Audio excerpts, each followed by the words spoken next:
निश्तर की medical college की छत पे लाशों वाला वाकया है। ये आज का वाकया नहीं है, ये हमेशा से एक जाली वाला कमरा बना होता था। जो वीडियोस वायरल हो रही हैं उनमें जो आपने कमरा देखा है उस पर ये फेंक दी जाती थी ताकि डिकम्पोज्ड और डिकेइंग का अमल जल्द हो और उसके बाद इन्हें धो के फर्स्ट और सेकंड ईयर एमबीबीएस के स्टूडेंट्स के लिए इस्तेमाल किया जाता था। मैंने सुबह वीडियो में जिक्र किया था कि मुझे अक्सर ये स्मेल हमें आया करती थी बचपन से और ये अक्सर ये काम होता था। अब किसी की आ लग गई तो ये वायरल हो गई और अब ये इस तरह देखने में आया है।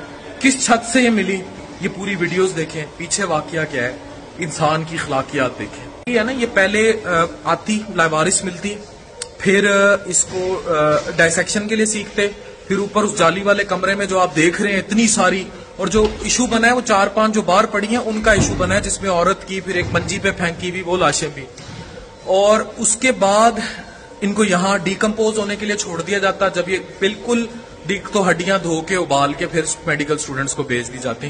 तो ये सारा है, आगे देखिए कि मेडिकल कॉलेज की छत से लाशों के मिलने का वाकया जो है ये आप देख रहे हैं, ये डिस्ट्रिक्ट जेल मुल्तान है। और ये सामने ये सारा गर्ल्स हॉस्टल है। मेरी पूरी जिंदगी इन्हीं रोडों पे गुजरी है। और ये सामने है निश्तर मेडिकल कॉलेज, और ये जो आपको डिपार्टमेंट नजर आ रहे हैं ये इसी के गिर्द बने हुए हैं। इन्हीं छत के ऊपर से जो आपको तस्वीर नजर आ रही है ये लाशें मिली हैं। इसके बिल्कुल साथ इस सड़क पर डिस्ट्रिक्ट जेल का मेन गेट आता है और सामने सिविल सेक्रेटेरिएट का ऑफिस है।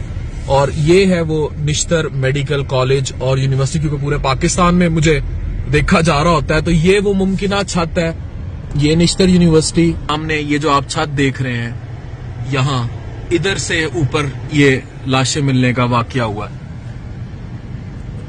ये सामने ये जो छतें नजर आ रही हैं, इन छतों के ऊपर से ये लाशें मिलने का वाकया हुआ है। और वो एनाटमी डिपार्टमेंट, ये मुख्तलिफ डिपार्टमेंट बने हुए, एक तरफ चारों तरफ इसके फिजियोलॉजी, एनाटमी, पीछे फोरेंसिक, और पीछे इसके पीछे सामने उस साइड पर पीछे जो है वो एनाटमी डिपार्टमेंट है जहां डायसेक्शन हॉल्स हैं, और पीछे फिर फोरेंसिक है।